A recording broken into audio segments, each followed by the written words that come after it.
Good morning, all of you. Good morning, sir. Welcome to FIX, Prince Institute of Computer Science. Hi, I'm Arif, your faculty head, teacher, and here today I'm going to make you learn about what are the permanent memories. चलिए आइए देखते हैं. हमारे पास permanent memory के लिए RAM और रोम मौजूद थे, लेकिन रैम में हम लोग नॉन वोलेटाइल डेटा यूज कर रहे थे. क्या यूज कर रहे थे? Non volatile. इसका मतलब ये कि वो परमानेंट नहीं, टेम्परेरी मेमोरी थी. उसमें हम लोग यूजर द्वारा दिया गया इनपुट, रन कमांड या कोई भी ऐसा प्रोग्राम एग्जीक्यूशन जो भी हम लोग कर रहे थे वो टेम्परेरी बेसिस पे था. किस पे था?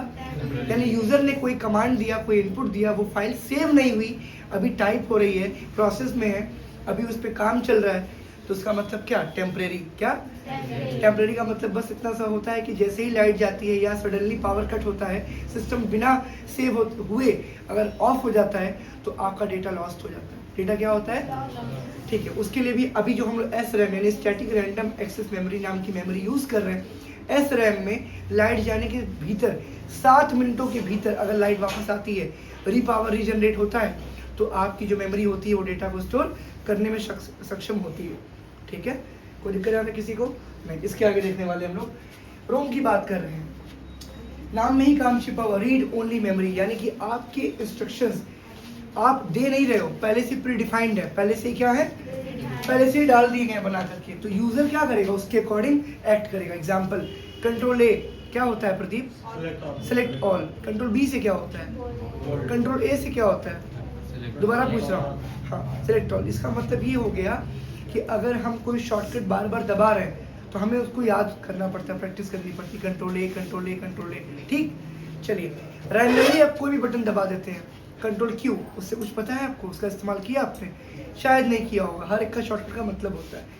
इसलिए एग्जांपल दिया मैंने कि आप जो भी शॉर्टकट कंप्यूटर में प्रेस करते हैं वो पहले से ही उसके अंदर स्टोर कर दिया जाता है, डाल दिया जाता है. उस शॉर्टकट को आप याद करते हैं, उसके बाद कंप्यूटर पे क्या करते हैं? प्रैक्टिस करते हैं और उसका रिजल्ट आपको मिलता है. रोम में पहले से ही इंस्ट्रक्शंस क्या होते हैं? फीड और स्टोर कर दिए जाते हैं. ROM is built in computer memory containing data that normally can only be read, not written to. ROM contains the programming that allows your computer to be booted up or regenerated each time. इसका मतलब ये हो गया कि रोम में जैसे कोई जानकारी पहले से फिट है. क्या फिट है? कि आप हार्डवेयर में कोई डिवाइस, कोई बटन, पावर बटन दबाओगे तो कंप्यूटर ऑन होगा, है ना? उसी में एक बटन और होता है रीस्टार्ट का. किसका होता है? चलिए लाइव एग्जांपल देते हैं. आपके पास कोई स्मार्टफोन है? एक स्मार्टफोन है, एक स्टूडेंट का स्मार्टफोन में एक पावर बटन जिससे लॉक स्क्रीन बोलते हैं, लॉक स्क्रीन बटन बोलते हैं. फिंगरप्रिंट से सेंस करके ये फोन लॉक अनलॉक होता है. लेकिन इसी स्क्रीन बटन को मैं अगर लॉन्ग प्रेस करता हूँ, देर तक दबाता हूँ, तो देखिए ये 4 ऑप्शन लिख करके इसमें आ रहा है. देख पा रहे हैं? ऑप्शंस क्या क्या है? रीबूट यानी कि रीस्टार्ट, पावर ऑफ, साइलेंट और एयरप्लेन मोड. 4 ऑप्शंस आ रहे हैं. इनमें से मैं किसी भी एक ऑप्शन को टच करता हूं तो हमारा कंप्यूटर क्या करेगा? परफॉर्म करेगा, उसको उस कमांड को एग्जीक्यूट कर देगा. तो बात समझने वाली बस इतनी सी है. रीस्टार्ट उसी बटन से ऑप्शन आया, एयरप्लेन मोड उसी से आया, साइलेंट उसी से आया और पावर ऑफ का बटन भी उसी से आया. यानी कि क्या है? बटन एक हार्डवेयर डिवाइस है, एक हार्डवेयर कह सकते हैं पार्ट है. उसको जब आप लॉन्ग प्रेस कर रहे हैं तो वो 4 ही ऑप्शंस क्यों आ रहे हैं, बाकी अदर क्यों नहीं आ रहे हैं? क्योंकि प्रोग्रामर ने बटन यानी हार्डवेयर डिवाइसेस को लॉन्ग प्रेस करने पे 4 ही इंस्ट्रक्शंस डाले हैं, 4 ही कमांड दिए हैं कि कोई इंसान अगर देर तक दबाए तो क्या हो जाए? 4 ऑप्शन उसके सामने विजिबल हो और आप जिस एक ऑप्शन को क्लिक करें, चूज करें, वो एग्जीक्यूट हो जाए, वो परफॉर्म कर दें. समझ में आया? तो रोम में ही क्या पड़ा हुआ है? पहले से ही डेटा को इंस्ट्रक्शंस के रूप में डाल दिया गया. इंस्ट्रक्शंस क्या है? निर्देश. जो कौन देता है? डेवलपर और यूजर. डेवलपर कौन है? कंप्यूटर या मोबाइल को बनाने वाले निर्माता, प्रोग्रामर. और यूजर कौन है? उसको इस्तेमाल करने वाला व्यक्ति जो उसको यूज कर रहा है, खरीद लिया है, परचेज कर लिया है, उस पर एज ए एम्प्लॉय काम कर रहा है. चलिए आगे देखते हैं. ये बोल रहा है कि मैक्सिमम तौर पे जो रोम का असली काम है वो हम लोग ऐसे समझ सकते हैं कि जैसे ही आप कंप्यूटर में बटन दबाते हैं, करंट जब हमारे कंप्यूटर में पास होता है, जब करंट पहुंचता है, तो जब हम पावर बटन दबाते हैं तो हार्डवेयर डिवाइस है, हार्डवेयर पार्ट है, उसके दबाते ही हमारे रोम के द्वारा दिया गया इंस्ट्रक्शंस, रोम में हमारे क्या होता है, हमारा ओएस लोड होता है। क्या लोड होता है? ओएस। करवाता कौन है? रैम। लेकिन लोड किस में हो रहा है? रोम में। तो रोम क्या है? Read only memory. और मेमोरी क्या है? याददाश्त। हम जब सुबह उठते हैं तो हमें क्या बोला जाता है? जाओ कोचिंग जाओ, कोचिंग का टाइम हो गया। तो हमारे परमानेंट मेमोरी को डेटा क्या है? सेव है। सेव है ना? वरना हम तो अगर कोई चीज़ हमसे तुरंत कही जाए तो हम हर पल भूल जाते हैं, यानी उस फाइल को सेव नहीं किया था, हमने प्रैक्टिस नहीं की थी। तो रोम ही एक ऐसा हमारे पास मेमोरी है जो हमारे इंस्ट्रक्शंस को परमानेंटली सेव करता है, जिसको हम बायोस के नाम से जानते हैं। किस नाम से जानते हैं? अभी बायोस क्या होता है? सपोज करिए हमने ये लिखा हुआ है, लिखा है ना, लिखने के बाद इस पेज को हम यूं ही छोड़ दें तो ये पेज गायब हो सकता है, मिट सकता है, फट सकता है, हाँ, किसी के हाथ लग सकता है। बड़ी कॉपी का हिस्सा है तो हमेशा जब भी कॉपी खोलेगी तो क्या होगा? फला नंबर पेज नंबर पे आपको मिलेगा। किताब खोलते पेज नंबर दिखता है आपको, यानी डेटा आपको पेज नंबर पे मिल जाएगा।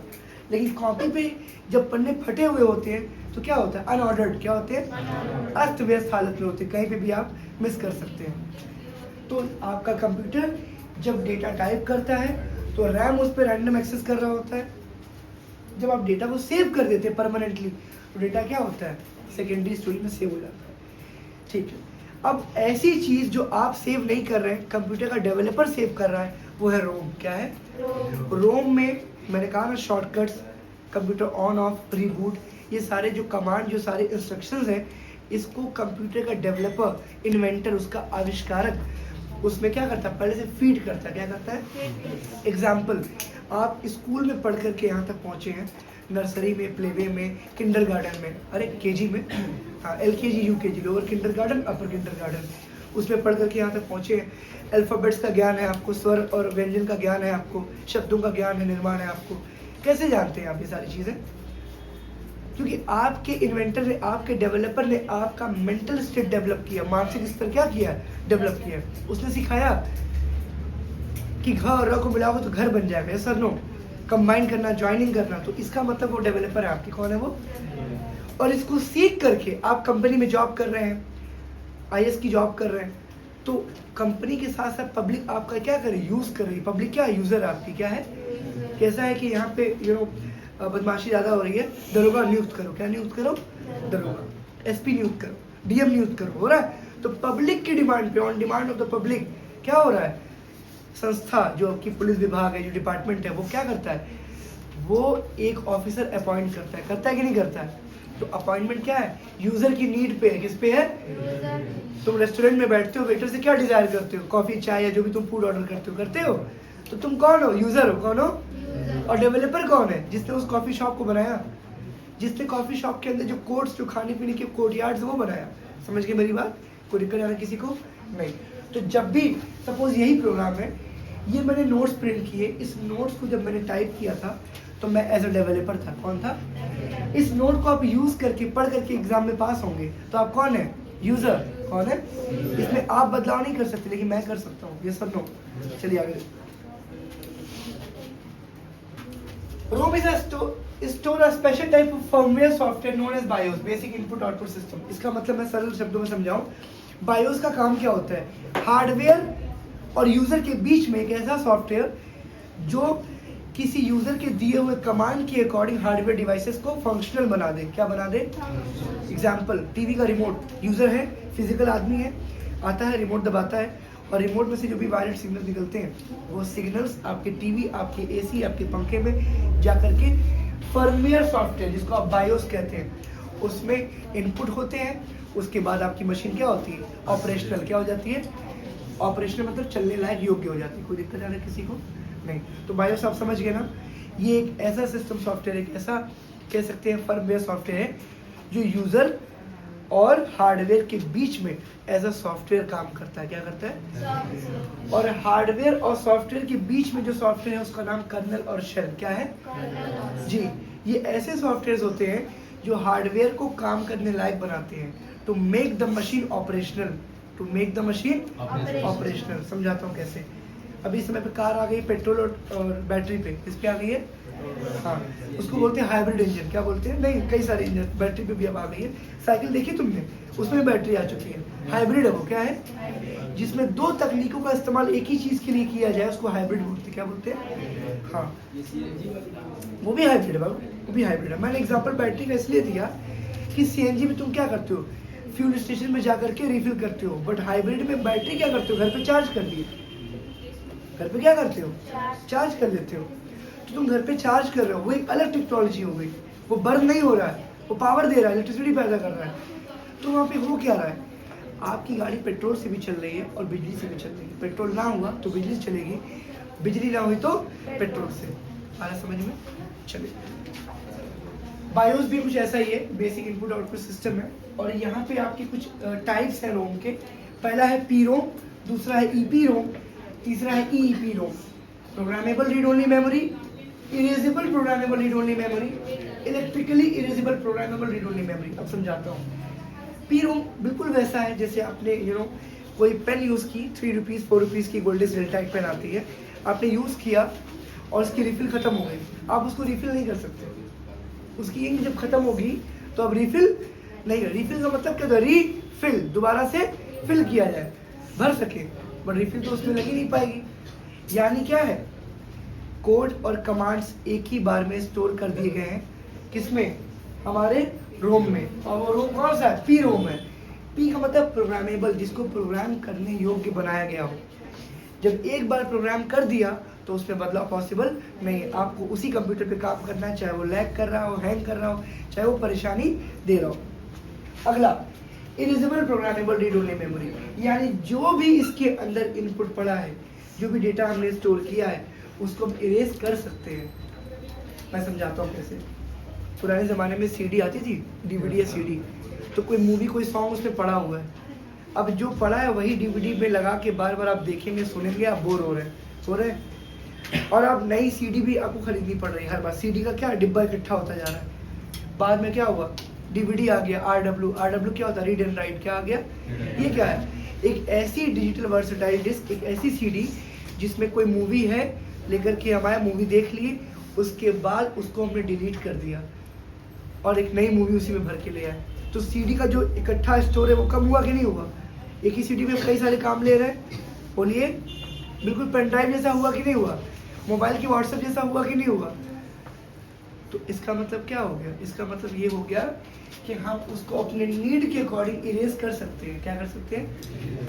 तीसरा क्या है, electrically erasable programmable read only memory. अब इस तीनों को मैं डिफरेंशिएट करता हूँ आगे, देखो। टाइप्स ऑफ रोम की बात मैंने बताई आपको। चलिए, पी रोम पढ़ा रहा था। It is a blank ROM, खाली रोम होता है, बिल्कुल blank. That can be programmed only once, यानी एक बार कोई खाली सीडी आपको मिली, कोई मूवी कोई सॉन्ग आपने उसमें डाल दिया, अब वो परमानेंट हो गया, दोबारा नहीं डाल सकते आप। जो भी करना एक ही बार कर सकते हैं। यानी आपने जो पेन, मैंने एग्जांपल दिया, पेन खरीद ली, जितना लिखना आप लिख लो, ना लिखो, दोबारा से उसमें इंक नहीं भर सकते। वो कौन सा रोम है? पी रोम है, जो एक बार प्रोग्राम होता है, एक बार फिल होता है, दोबारा से रिफिल नहीं। चलिए आगे देखते हैं। अब आप कहोगे सर फिल क्या होता है? इंस्ट्रक्शंस। सर कौन से इंस्ट्रक्शंस? कंप्यूटर को ऑन करना है, अपडेट करना है, ऑफ करना है। आपके पास जो, ध्यान दीजिए, आपके पास जो स्मार्टफोन्स हैं, हर 2 महीने पर उसमें सॉफ्टवेयर अपडेट आता है, आता ही नहीं आता। आपकी रोम को अपडेट कर रहा है, वो क्या कर रहा है, मोबाइल का यूआई चेंज हो जाता है, नोटिफिकेशन, स्क्रीन बार, स्क्रीन सेवर, अंदर की फीचर्स, ऑप्शंस क्या होते हैं, उसका थीम, उसका वॉलपेपर, उसका कॉलर ट्यून, सब चेंज हो जाता है, होता है। यूआई पे क्या, सिस्टम सॉफ्टवेयर अपडेट हो रहा है। क्या हो रहा है? तुम्हारा व्हाट्सएप नहीं चेंज होगा, तुम्हारा स्नैपचैट, इंस्टाग्राम नहीं अपडेट होगा, वो तो एप्लीकेशन सॉफ्टवेयर है, वो तो वो कंपनी लॉन्च करेगी कि प्ले स्टोर पे जाके अपडेट करिए। लेकिन सिस्टम सॉफ्टवेयर कौन अपडेट करेगा? आप जिस मोबाइल, जिस कंपनी का यूज कर रहे हैं। आप क्या बोलते हो, एप्पल का अपडेट आया है, सैमसंग का अपडेट आया, ऐसा क्यों बोलते हो? क्यों नहीं कहते हो प्ले स्टोर का अपडेट आया? तुम जानते हो प्ले स्टोर ऐप स्टोर है, क्या है, सारे एप्लीकेशन वहां पे मिलते हैं। What is application? Application is use and create for the desire and need of an user. इस्तेमाल करने वाले व्यक्ति के लिए बनाया है, जिसको आप यूज करते हो अपनी डिजायर, अपनी महत्वाकांक्षा के अकॉर्डिंग। आपकी महत्वाकांक्षा क्या, मैं किसी को इंटरनेट कॉल करूँ दुबई, आप मोबाइल से नहीं कर सकते, you need third party app. क्या चाहिए आपको? थर्ड पार्टी ऐप क्या होता है? इंस्टाग्राम, ईमो, ये सारे एप्लीकेशन हैं। इससे क्या होता है, इंटरनेट कॉल जाती है, क्या जाती है, यानी मोबाइल के कॉलिंग रिचार्ज पे आप विदेश बात नहीं कर सकते। You need an internet call, क्या चाहिए? मेरी बात समझ गए? बिकॉज इंटरनेट क्या है? Van, what is when? Wide area network. What is wide area network? Lands of lands, यानी लाखों लोकल एरिया नेटवर्क से मिल करके वाइड एरिया नेटवर्क बना है, which is closer to around the globe, पूरी दुनिया के कब्जे में। क्या है? पूरी दुनिया उसके कब्जे में है। समझ रहे हैं आप?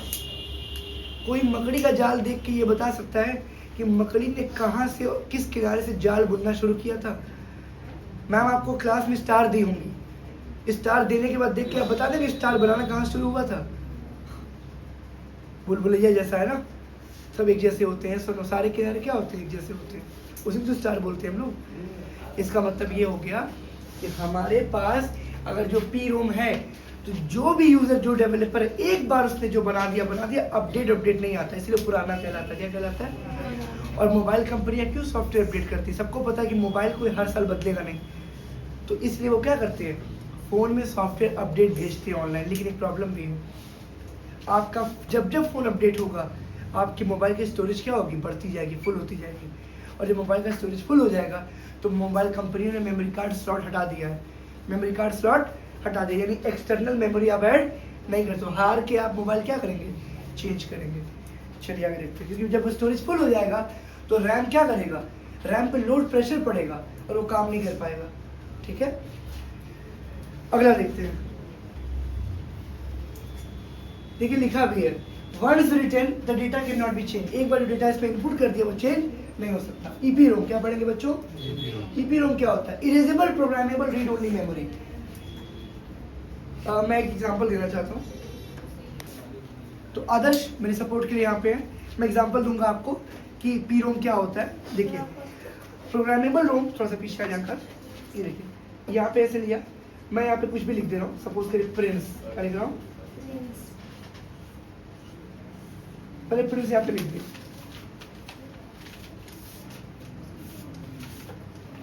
प्रिंस यहाँ पे आ गया। अब प्रिंस, मान लीजिए मैं प्रिंस चाहता हूँ कि प्रिंस लिख करके सामने आए, तो मैं यहाँ पे क्या प्रेस करूंगा? Window plus R. क्या प्रेस करूंगा? Window plus R. ये रन कमांड है, उसके अंदर मैं प्रिंस टाइप करूंगा, तो एक प्रोग्राम मैंने सेट कर दिया कि वो प्रोग्राम खुल जाएगा। केवल विंडो प्लस आर प्रेस करने के बाद मुझे प्रिंस ही टाइप करना है, अदरवाइज मैं कोई बदलाव नहीं कर सकता। और ये जो जिस पेन जिस मार्कर से मैंने लिखा वो परमानेंट हो, क्या हो गया? यानी ये कोड इरेज नहीं हो सकता, पर यही कोड अगर मैंने पेंसिल यूज किया होता और मैं यहाँ पे लिखता कि मैं यहाँ पे विंडो प्लस आर करूँ और मैं यहाँ पे अब प्रिंस नहीं क्रोम, क्या लिखूंगा? CHROME क्रोम, तो क्या खुलेगा? उसका आउटकम क्या होगा? गूगल। क्या होगा? ये बिल्कुल ऐसा है कि मैं जब चाहूँ अपनी नीड के अकॉर्डिंग से ऐसे मिटा सकता हूँ, और मेरा कोड क्या होगा? ब्लैंक। क्या हो जाएगा? ब्लैंक। बिल्कुल, तो ये बिल्कुल ऐसा है कि मैं विंडो आर करने के बाद मैं हर बार गूगल क्रोम नहीं ओपन करता हूँ, हर बार प्रिंस नाम की फाइल नहीं ओपन करता हूँ, हर बार नोटपैड या MS वर्ड नहीं ओपन करता हूँ। जो मेरे जी में आएगा उसका मैं शॉर्टकट बनाऊंगा, रन कमांड में जाऊंगा, वो कोड इनपुट दूंगा और रिजल्ट मेरे सामने होगा। Am I clear? तो इसका मतलब हो गया कि जो हमारा पी रोम है वो परमानेंट है, उसमें कोडिंग एक बार फिक्स हो जाती है कि इतने ही कोड आपको मिलेंगे और इतने में ही आपको सर्वाइव करना है। बट ऐसा है ईपी रोम में नहीं है। ईपी रोम में हम क्या कर सकते हैं? इरेजेबल है, हम कोड चेंज कर सकते हो अपनी नीड के अकॉर्डिंग, यूजर अपने मन चाहे डिजायर्स को प्ले कर सकता है। थैंक यू आदर्श। तो लिखा हुआ है the data can be erase using ultraviolet light. क्या बोल रहा है?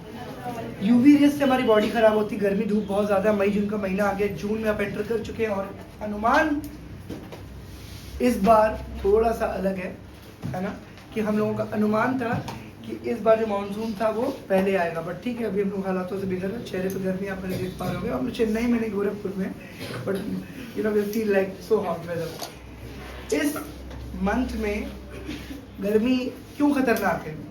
क्योंकि ये तो हमको विटामिन डी देता है। क्या देता है? ठंडी में क्या मिलता है हमको? अभी भी मिल रहा है, लेकिन एक सही टाइम होना चाहिए। अभी क्यों हमको तकलीफ हो रही है? हमारे स्किन पर जो सन रेज पड़ रही है वो यूवी रेज छोड़ रही है। क्या छोड़ रही है? अल्ट्रावायलेट रेज, जो हमारी स्किन के लिए बहुत डेडली है। क्या है? पहला नुकसान, हमारी बॉडी से सारे इलेक्ट्रोलाइट्स क्या कर रही है? अब्सॉर्ब कर रही है। क्या कर रही है? What is electrolytes? Hydration. Body पानी पीते हैं तो पानी छोड़ती है, पसीना निकलता है, तो बॉडी जब पसीना निकलेगा तो बॉडी क्या होगी, डिहाइड्रेट होगी, क्या होगी, बॉडी में पानी की कमी। इलेक्ट्रोलाइट्स क्या करते हैं, बॉडी में पानी का लेवल अच्छा रखते हैं, गला नहीं सूखेगा, बेहोश नहीं होंगे, चक्कर नहीं आएगा, सर दर्द नहीं होगा। अगर गर्मी के महीने में चीज़ें हो रही हैं, पानी की कमी है, क्या है, तो कैसे हम इस चीज़ को इस पर मिलाने वाले हैं, इसलिए मैच करवा रहा हूँ। यूवी यहाँ पर भी है और यूवी बाहर भी है, यानी कि धूप क्या है, ये जो यूवी है वो आर्टिफिशियल अल्ट्रावायलेट रेज है। क्या है, आर्टिफिशियल क्या होती है, यानी कि मशीन मेड या मैन मेड। क्या है, किसी मशीन में हम इलेक्ट्रिकल पावर दे करके, बिजली दे करके उसको यूवी में कन्वर्ट कर रहे हैं। क्या कर रहे हैं, जैसे पहले हम लोग डिस्प्ले पढ़ रहे थे, डिस्प्ले में इलेक्ट्रॉन्स को यानी कि करंट को हम लोग किस में कन्वर्ट कर रहे थे, आरजीबी में, किसमें, रेड ग्रीन और ब्लू लाइट में, यानी कि लाइट किस में कन्वर्ट हो रहा था, कलर में, किसमें, मेरी बात समझ रहे हैं आप लोग। एग्जाम्पल ध्यान से सुनिएगा, ये अपने घर में व्हाइट लाइट एलईडी लगी हुई है, लगी है, लेकिन जब दिवाली का टाइम आता है तो कीड़े बहुत उड़ रहे होते हैं क्योंकि व्हाइट लाइट पे अट्रैक्ट होते हैं। तो आप क्या करते हैं, बल्ब के ऊपर एक कलरफुल पन्नी रबड़ से बांध देते हैं, बांधते हैं, और उनके काफ़ी इम्पैक्ट कम हो जाता है, होता है। इसका बेनिफिट क्या है कि कलर्स उनको डिस्ट्रैक्ट करते हैं, किसको, कीड़े मकोड़ों को, जो कि फ्लाइंग इंसेक्ट हैं, समझ रहे हैं। उसी तरीके से सूरज की आ रही रोशनी अगर मॉर्निंग टाइम में यानी कि सस्टेनेबल टाइम में जब एटमॉस्फेयर वार्म नहीं है तब हमको मिल रहा है तो विटामिन डी दे रहा है, क्या दे रहा है। लेकिन भरी दोपहरी में जब पूरी दुनिया गर्म हो चुकी है, ज़मीन, स्ट्रक्चर, बिल्डिंग, आसमान, हर चीज़ सराउंडिंग पूरी गर्म हो गई है, और आप धूप में बाहर निकलते हैं पूरे नेक बॉडी खुले हुए, इस अवस्था में, तो वो लाइट बहुत तेज़ पड़ती है और यूवी रेस का काम करती है। किसका काम करती है, जो आपकी बॉडी के लिए बहुत हार्मफुल है। आपको सनस्ट्रोक, धूप मार सकता है, इसको लू कहते हैं, लू लग सकती है, आपको बुखार हो सकता है, आप बेहोश हो सकते हैं, क्योंकि बॉडी के इलेक्ट्रोलाइट्स को क्या करता है, एब्जॉर्ब। ये यूवी इसके डेटा को एब्जॉर्ब करता है, किसके, जो डेटा पहले से इसमें पड़ा हुआ है, इंस्टॉल्ड है, डाला गया पहले से ही, उनको क्या करेगा, एब्जॉर्ब, यानी कि मिटा देगा। क्या करेगा, जब आपके अंदर से बॉडी को डिहाइड्रेट कर देंगे तो आप खुद ब खुद मिट जाएंगे, यस और नो। और रिहाइड्रेट के लिए आप क्या करेंगे, पानी पिएंगे, इलेक्ट्रोल पाउडर पिएंगे, यस और नो। चलिए आगे, after erasing it can be reprogram. जाहिर सी बात है, जब कोई चीज़ मिट जाती है, हमारे अंदर से खत्म हो जाती है, हम दोबारा से उसको क्या करते हैं, रीप्रोग्राम। कमजोरी आ गई, इलेक्ट्रॉल पाउडर पीने से भी बेनिफिट नहीं हो रहा है, तो एडमिट होंगे, वहाँ बॉटल का पानी चढ़ेगा ना, ग्लूकोज चढ़ेगा, फिर वापस से रिप्रोग्राम होंगे, वापस खड़े हो जाएंगे, फिर मम्मी की बात नहीं मानेंगे, धूप में जाएंगे। अभी होश तो होता है भाई, हॉस्पिटल का भी तो बिजनेस चलना चाहिए। चलिए आगे, EEPROM, electrically erasable programmable read only memory. अब इलेक्ट्रिकली बोल रहा है, आइए देखते हैं कैसे। Data can be erase and re return using electricity. मैंने जो आपसे कहा, बिजली का इस्तेमाल करके क्या करेंगे, इसको री इलेक्ट्रिकलाइज करेंगे। इसको डेटा को बिजली की मदद से मिटाया और फिर से लिखा जा सकता है। It can be erase and reprogram multiple times. ये क्या बोल रहा है, पिछली बार वाले में हमने एक बार उसको यूवी रेज प्रदान की और मिटा दिया, तो वन टाइम यूजेबल था, बट ये मल्टीपल टाइम यूजेबल है, बार बार जैसे पेन ड्राइव मोबाइल होता है, स्टोरेज भरे, डिलीट किए, फिर भरे, फिर डिलीट किया, रीप्रोग्राम क्या है, मल्टीपल टाइम्स रीप्रोग्राम। आगे देखिए, चलिए समरी करते हैं, क्या करते हैं, समरी क्या बोल रहा है, ये देखिए, प्रोग्रामेबल रीड ओनली मेमोरी यानी कि PROM, वन टाइम प्रोग्रामेबल, बोलिए EPROM यानी कि erasable programmable read only memory. Erase using UV light, यानी कि धूप की जैसे लाइट से आप क्या करेंगे, आर्टिफिशियल लाइट से इरेज कर देंगे। ये क्या है, आपके सिस्टम सॉफ्टवेयर से भी इरेज किया जा सकता है इसको। Electrically erasable ROM, erase with electricity and return. इसका एग्जांपल मैं दे दूं, आपके मोबाइल में एक मोड है, डेवलपर मोड। क्या है, मोबाइल की सेटिंग में जाके अबाउट फोन में आप जाइएगा, अबाउट फोन में जा करके सिस्टम इंफॉर्मेशन, सॉफ्टवेयर इंफॉर्मेशन में जाइएगा, सॉफ्टवेयर इंफॉर्मेशन में 7 बार टैप करिएगा, आपका डेवलपर मोड चालू हो जाएगा। यानी मोबाइल को आप ट्रेन करेंगे, जो सेटिंग आप चाहेंगे वो आ जाएगी। एक व्हाट्सएप है ऑनलाइन दुनिया में, गूगल पे मिलता है, प्ले स्टोर पे नहीं, उसका नाम है MOD व्हाट्सएप। क्या नाम है, उसको डाउनलोड करेंगे तो डेवलपर मोड है, यानी व्हाट्सएप पे आप एक सेटिंग है, बंद कर देंगे तो व्हाट्सएप पे ऑफलाइन दिखाएगा और नेट आप चला सकते हैं। मैसेज डबल टिक नहीं होगा। व्हाट्सएप पे बंद करेंगे आप, व्हाट्सएप पे किसी की प्रोफाइल पिक्चर डाउनलोड कर सकते हैं आप। अभी वो फीचर किसी में नहीं, लेकिन उसमें है। किसी का स्टेटस सीन करेंगे, डाउनलोड भी कर सकते हैं। हाँ, स्टेटस सीन भी करेंगे, डाउनलोड भी करेंगे, उसको मालूम ही नहीं चलेगा कि आपने सीन किया है। समझ रहे हैं? आपका स्टेटस लोग देखेंगे, आपको मालूम चलेगा, बट आप किसी का देखेंगे उसको नहीं मालूम चलेगा। हाँ, आप अपने व्हाट्सएप का थीम चेंज कर सकते हैं। बाहर जो मेन पेज होती है, अभी केवल ब्लैक एंड व्हाइट है उसमें, लेकिन ऐसा नहीं है, उसमें सब है। समझ रहे हैं आप? चैट लॉक कर सकते हो उसमें, आर्काइव में बहुत सारे फीचर्स हैं। बता क्यों रहा हूँ? इसलिए बता रहा हूँ कि जो बदलाव ये सारे हो रहे हैं, ये रोम के द्वारा हो रहे हैं। किसके द्वारा हो रहे हैं? क्योंकि रोम क्या कर रहा है, उनके सिस्टम सॉफ्टवेयर में जाकर के उनके डेवलपर कोड को चेंज कर रहा है। कोई दिक्कत आता किसी को? आते हैं हम लोग कन्वर्जन ऑफ फॉर्मूले पे। किस पे आते हैं? ये सारे काम जो भी हो रहे हैं, इनका एक परिमाण है, इनको नापने तोलने का एक सिस्टम है, एक एल्गोरिथम है। क्या? कोई भी चीज़ आप करेंगे, चाहे इनपुट देंगे, चाहे इंस्ट्रक्शन हो, चाहे कमांड हो, चाहे डेटा हो, उसको तोलेंगे कि नहीं तोलेंगे? इंसान का वजन किस में तोलते हैं आप? किलोग्राम में। और दवा को किलोग्राम की सबसे छोटी यूनिट मिलीग्राम। किसमें? और पानी है तो किसको तोलेंगे? लीटर में। और छोटी यूनिट क्या है? मिलीलीटर। क्या होगा? बिल्कुल ml। मेरी बात समझ रहे हैं? वैसे डेटा को नापने और तोलने का जो परिमाण है वो है केबी, एमबी, जीबी, जो बना है बाइट से। किससे बना है? और बाइट के बाद क्या आता है? बिट्स। क्या आते हैं? और बिट बचपन से बता रहा हूँ कि बिट कंप्यूटर की सबसे छोटी यूनिट है, जिसको आप कहते हैं 0 और 1। बाइनरी पढ़े होंगे। बाइनरी डिजिट का मतलब होता है बिट्स। क्या होता है? और बाइनरी मतलब क्या? जो 0 और 1 कंटेन करता है। क्या करता है? 0 और 1 कंटेन। समझ गया आप? चलिए देखते हैं। 1 KB यानी कि 1 kilobyte is equal to 1024 bytes. क्या?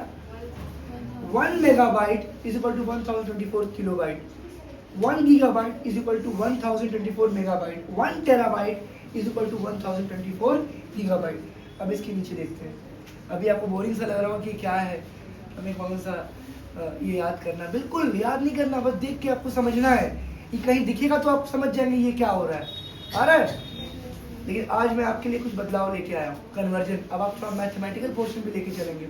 जी हाँ, कल हम लोग सीपीयू की स्पीड खुद मेजर करना सीखेंगे कि कैसे हम कैलकुलेट कर लें। आप लैपटॉप लेने गए आदर्श, आपको पता नहीं कौन सा लैपटॉप हम लें, वो बोल रहा है कोर i3 ले लीजिए भैया, बहुत बढ़िया स्पीड है इसकी। आपने पूछा कितनी स्पीड है, थोड़ा बहुत गूगल वगैरह देखें आप। कोई यूट्यूबर बोल रहा था कि अरे 2.3 गीगाहर्ट्ज़ अच्छा होता है। कितना? रट के चले गए। मार्केट में कल ही एक नया सिस्टम लॉन्च हुआ है, वो 2.9 गीगाहर्ट्ज़ दे रहा है। Dual clock speed. आप करें डुअल क्लॉक स्पीड क्या होती है, हमको क्या पता। हाँ, यूट्यूबर ने कहा 2.3 गीगाहर्ट्ज़ अच्छा होता है, आप ले आए, क्या पता प्रमोशन कर रहा हो। Many of the YouTubers are influencer. क्या है ये? आपका माइंडसेट चेंज करने के लिए। इन्फ्लुएंसर क्या होता है? प्रभावित करने वाला, है ना? वो तो प्रमोट करके निकल गया, आप खरीद लिए। कैसा नो? तो कैसे स्मार्ट बने? यूट्यूब देखना, रील देखना अच्छी बात है, उससे आपके मन में आपका क्राइटेरिया ब्रॉड होता है, आपको पता चलता है कि हाँ दुनिया में ये भी है। यूट्यूब का शॉर्ट क्यों देखना इंपॉर्टेंट है, लेकिन हाँ एजुकेशनल शॉर्ट, कच्चा बादाम नहीं। हाँ एजुकेशनल शॉर्ट जहाँ कुछ सीखने को मिले। जैसे आपको मालूम चला कि बहुत सारी चीज़ें भी दुनिया में हैं। अभी एक चीज़ कोई खबर मिली कि टेस्ला इंडिया आ रही है। अच्छा, good news to us. Tesla India आ रही है, यानी बहुत कम कीमत में हमको अब नॉन ड्राइवर गाड़ी मिल जाएगी, बहुत कम पैसे में। यानी ऐसा होने वाला है, टेक्नोलॉजी उस आसमान पे जाने वाली है, बस आप पैसे कमाइए। अब सारा फोकस आपका पैसे कमाने पे होना चाहिए, अनर्गल तरीके से नहीं, राइट तरीके से। टेक्नोलॉजी डेवलप करिए, स्किल डेवलप करिए। हाँ, अब ये नहीं कि सर नहीं जाके किसी का पॉकेट मार लिए, किसी को लूट लिए, अमन कट्टा लेके गए, लूटपाट शुरू कर दिए, बालू माफिया बन गए, पुलिस में कोई अधिकारी आ गए, एनकाउंटर कर दिया, मर गए। क्या मतलब?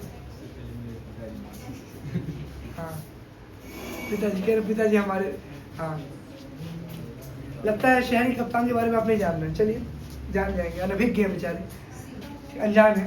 ठीक, तो मेरा कहने का बस अर्थ इतना था कि टेक्नोलॉजी की एडवांसमेंट तो आप समझ गए कैसे हम एडवांस होते हैं, कैसे हमको एडवांस होना है। तरीका क्या है? Convert 5G to MB। कोई आपसे बोल दे, कंपनी क्या बोलती है? 100 रुपए के रिचार्ज में हॉटस्टार प्लस डिज्नी का आपको 5 GB का डेटा मिल रहा है। हाँ, तुमको अगर कह दिया जाए कि तुम्हारे मोबाइल की स्पीड 2.3 MB की आ रही है, कितने की आ रही है, तो तुम कैसे कैलकुलेट करने वाले हो कि 2.3 MB पर सेकेंड अगर मैं लगातार पर सेकेंड यूज कर रहा हूँ अमन 2.3 MB, तो कितने मिनट में मेरा 5 GB डेटा खत्म हो जाएगा? कैसे करोगे? कैसे? हाउ? दिमाग लगाओ। वेट अ मोमेंट, हमको बड़ी चीज मिल गई 5 GB मिला ना हमको, और 1 GB में कितना MB डेटा होता है? 1024 होता है कि नहीं होता है? तो अब ये आप अभी मुझे बताएंगे तुरंत कि कैसे, अगर चलो 1 MB कर देते हैं, 1 MB कर देते हैं, 1 MB स्पीड आ रही पर सेकेंड, कितनी आ रही है? और 1024 MB है, इसको भूल जाओ, 1024 MB है, कैसे निकालोगे? आप लोगों को यहाँ पे दिखा दिया गया कि 5 GB to MB में कन्वर्ट किया गया, 5 into 1024 मानते हैं? तो 5 बड़े 1024 किया, 5120 आ गया। बोलिए, ये कुल डेटा है MB में, किसमें? तो पहले तो हम MB में कन्वर्ट करेंगे ना, उसके बाद आपसे कहा जाएगा इसको सेकंड में डिवाइड करो, यानी कि 5120 अगर है तो बताइए 1 सेकंड में कितना यूज हो रहा है। तो मैंने कहा 1 MB, मैंने क्या कहा? 1 MB कहा ना, तो ये कितना सेकंड चलेगा? 5120 सेकंड चलेगा। बोलो। और सबको पता है कि 5 मिनट में कितने सेकंड होते हैं? 300 सेकंड। कितने होते हैं सर? ये कैसे? 60 सेकंड में 1 मिनट होता है, 6 गुणे 5, 6 पचे 30, यानी 60 गुणे 5, 300 सेकंड। कितना हो गया? 5 मिनट में कितने सेकंड्स हो गए? यानी 5 मिनट में तुमने 300 MB खर्च कर दिया। कितना? अगर लगातार वो स्पीड आ रही तो, लेकिन फ्लक्चुएट होता है, उस पर भी हम लोग कल बात करेंगे। तो 5 मिनट में 300 MB समाप्त। कितना खत्म हो गया? तो अब वो दिन दूर नहीं कि तुम बड़े आराम से कैलकुलेट करके मुझे बता दोगे कि 1024 MB खत्म होने में कितना मिनट चाहिए अगर स्पीड 1 MB पर सेकंड आ रही है, 1 मेगाबाइट पर सेकंड आ रही है। बता दोगे? ये सारे क्वेश्चन नोट करिए सारे, और मैं टाइम लिमिट अभी दे रहा हूँ आपको, फट से करिए, करो इनको इस वाले की जो स्पीड आप कंज्यूम, यहाँ पे लिखिए इसके, अरे लिखो बेशर्मो, लिखो, टाइम जा रहा है लेक्चर। तो ये पहला क्वेश्चन, इसके आगे आप लिखेंगे कंज्यूम डेटा 1 Mbps 1 MB पर सेकेंड। इस वाले पे कंज्यूम डेटा 1.5 Mbps। तीसरे क्वेश्चन पे कंज्यूम डेटा स्पीड 2 Mbps। इसके बाद कन्वर्ट 3 Mbps। ऐसे ही करते 3.5, फिर 4, फिर 4.5, फिर 5, फिर 5.5, ऐसे करते नीचे चले जाइए। Thanks to my YouTube family and my dear student. Have a good day. Thank you, sir.